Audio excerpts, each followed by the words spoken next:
自由なんて美しくなんて過酷なんだろう I'm so happy to see everyone. I missed them. Episode 1 was such a joy to watch. It went way too quickly. And just like the kids, I miss Norman too. I am in extreme denial that he is dead. Until I see a body, he shall be presumed alive, okay?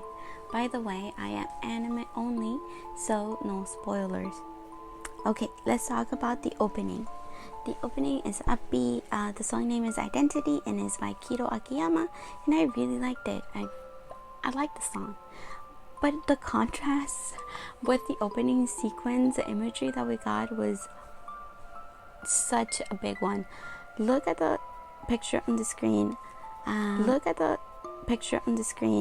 The one where it shows the rabbits on the plates versus the kids on the plates, and the close-ups of the kids was a no-go for me. My heart sank, okay? There were so many things happening within the first episode, and my understanding is that they took a lot of source material and they adapted it to the first episode, which is why it was so fast-paced. By no means does that mean that it felt rushed. I really liked the pacing of the episode. It kept me on edge for the most of the episode, and I liked it. I liked the beginning because it puts us right where we left off, right? Like the kids running from the wall. I liked how Emma talked about freedom, because they are gaining freedom, but at what cost? It just speaks truth to the journey that they're on. I was a bit confused about the pen for a second. I did forget where they got it from, but I am so happy they have it. They are able to know where to go because of the pen. Also, the book. Yay for the book.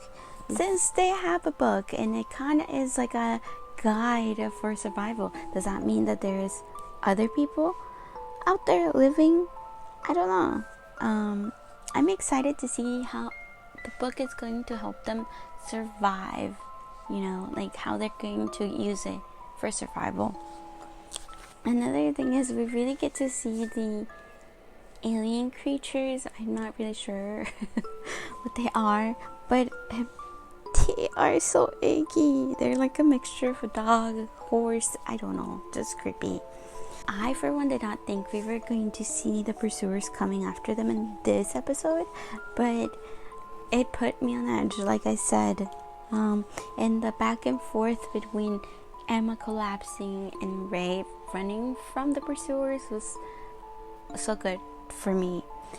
For Emma, when she collapsed, like I knew it was coming. I could see her beads of sweat, the bags under her eyes, but I just didn't know when it was happening, so that had me worried, and I've kept watching her. I could see her ear bleeding, and I was like, oh my god, when is she going to pass out or something? It was really sad to see her collapse though, because you saw the kids' terrified looks of them losing both of their leaders, in quotation marks I guess, because they're the ones that are leading their little pack, and now they're gone in a way. So it was great to see Gilda and Dawn automatically go in to help the situation, keep everyone calm. I really like that they didn't go into full panic mode. Now let's talk about switching to Ray.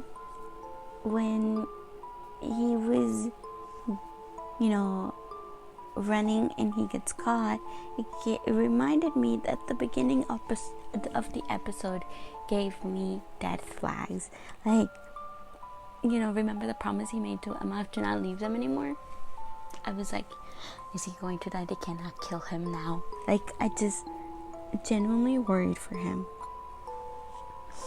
And then now in the flowers, oh my goodness, they're so pretty. The flower lamps, I want one. He sees Emma and she's so excited to see him. It reminds me that they're kids, and my heart just hurts for them. Now, when they see who rescued them, and the girl says, food is ready, she is big sus, okay? Like, I am worried for the other children because we cannot see them. And the look from Ray when he figures out that they weren't saved by normal humans was just so much dread in his face.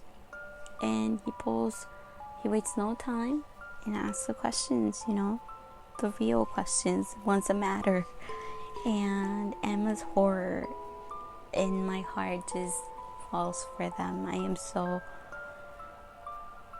not okay. I am worried, don't get me wrong, but I want to know why they were saved, and that gives me to why were they saved? Was it because they want to eat them themselves, or is it that they're trying to do something else, or they did legitimately just save them? I don't know.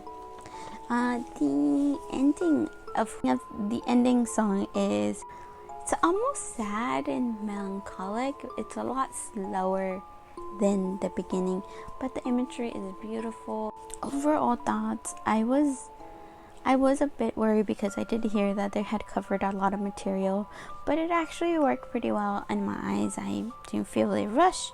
I can't wait for episode 2. I really, really appreciate the relationship between Emma and Ray and how they rely on each other. And another thing that I love about this series is how they handle hope, especially in this first episode. They're not necessarily telling us, blindly hope for the better. It is a horror. It is a horrific world that they live in, and I appreciate the realism of it. It doesn't give such a hopeful outlook on such a terrifying situation that they're in. It does show that they don't know, and I can appreciate that. And the visual directing for this episode for me was top notch. I really enjoyed it. Can't wait for episode 2, so let me know your thoughts.